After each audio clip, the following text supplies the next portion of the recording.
BBC News. I don't dare go back. BBC visits Cambodian villages caught in Thai border conflict.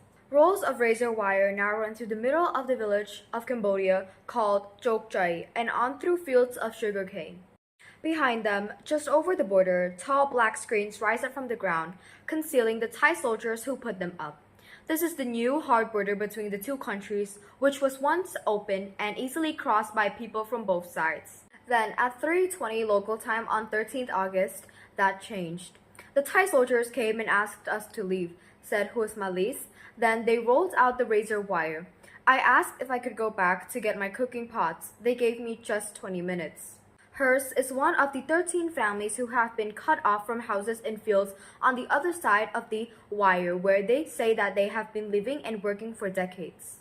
Signs have now been erected by the Thai authorities warning Cambodians that they have been illegally encroaching on Thai territory. In Chok Chai, they argue, the border should run in a straight line between the two stone boundary markers, which were agreed and installed more than a century ago. Thailand says it is merely securing its territory. Given the current state of the conflict with Cambodia, that is not the way Cambodia sees it.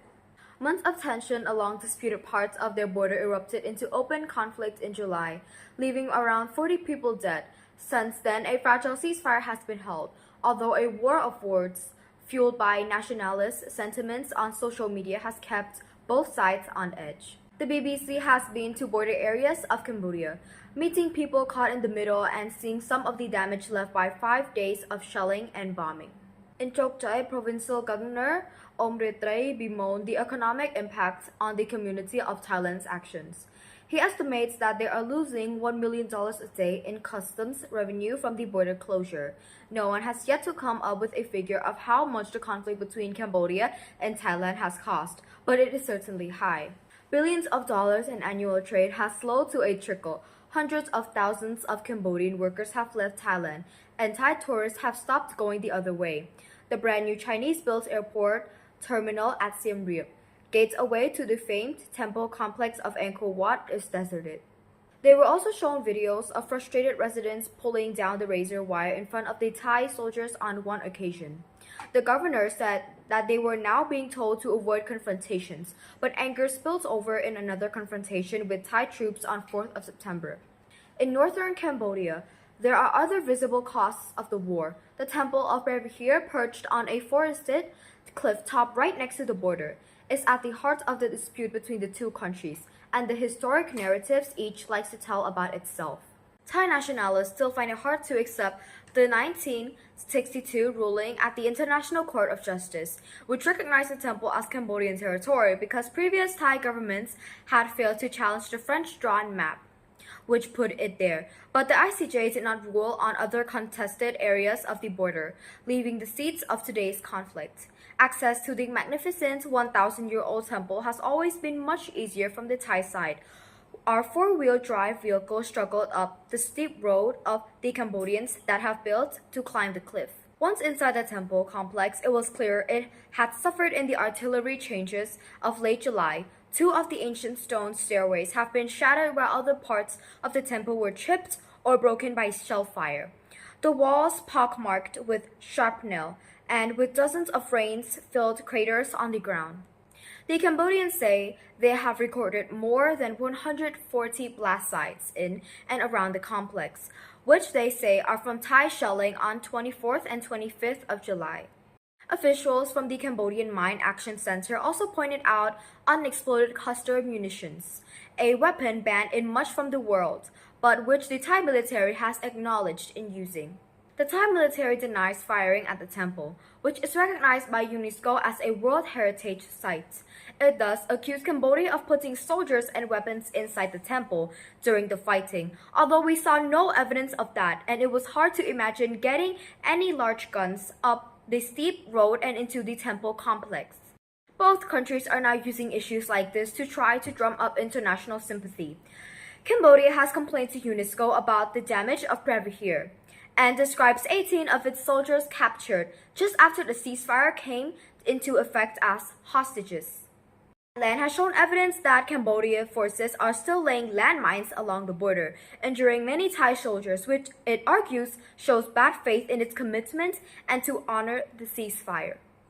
But all the Cambodian officials we met stressed their eagerness to end the conflict and restore relations with their larger neighbor. Behind this, though, was another anxiety, one that pervades Cambodian history, that of being a smaller country surrounded by more powerful neighbors.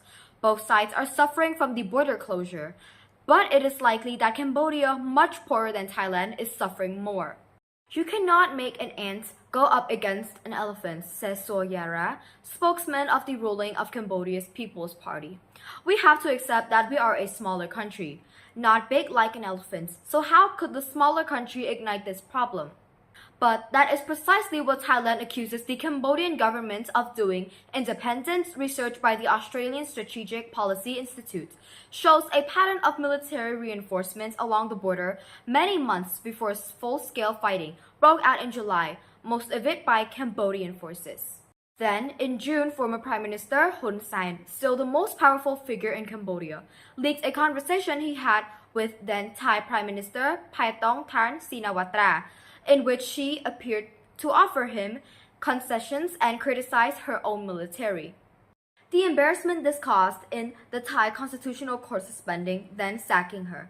Thailand describes this as the first time the leader of a member of ASEAN, the Southeast Asian bloc both countries belong to, has intervened to cause a political crisis in a neighboring country. It unquestionably threw flames on the conflict, making it much harder for the Thai government now to adopt a conciliatory position on the border. It is hard to know why a cunning and experienced politician like Hun Sen chose to destroy his old friendship with the Shinawatra family and escalate the border tension. The Cambodian government seems unready to address questions about the leak. The problem of the leak is only a small issue compared to what was happening in Bangkok, with competing factions trying to gain power in the administration, argues Sushara, who blamed the Thai military for using the conflict to boost its own influence. Instead, he reiterated Cambodia's long-standing call for Thailand to accept the disputed French map and the intervention of the ICJ. While politicians and officials continue to tussle, many Cambodians displaced by the fighting have still not gone home. Despite grim conditions in the temporary camps they were moved to, 5,000 families were living under rudimentary tarpaulins in the camp we visited, surrounded by mud and with minimal sanitation. A communal kitchen ladled out potato soup for their dinner. Over on the Thai side, where conditions in the shelter were a lot better, all of the displaced went home within days of the ceasefire. The authorities tell us the situation is not good yet, said one woman in the Cambodian camp.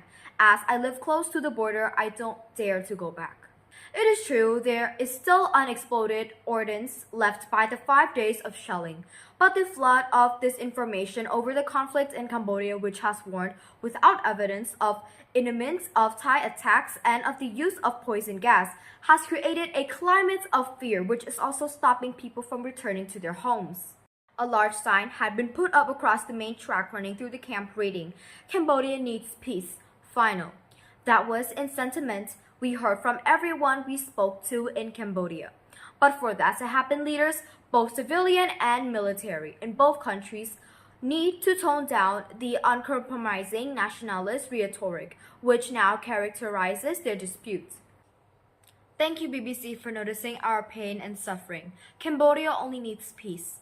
Thank you very much.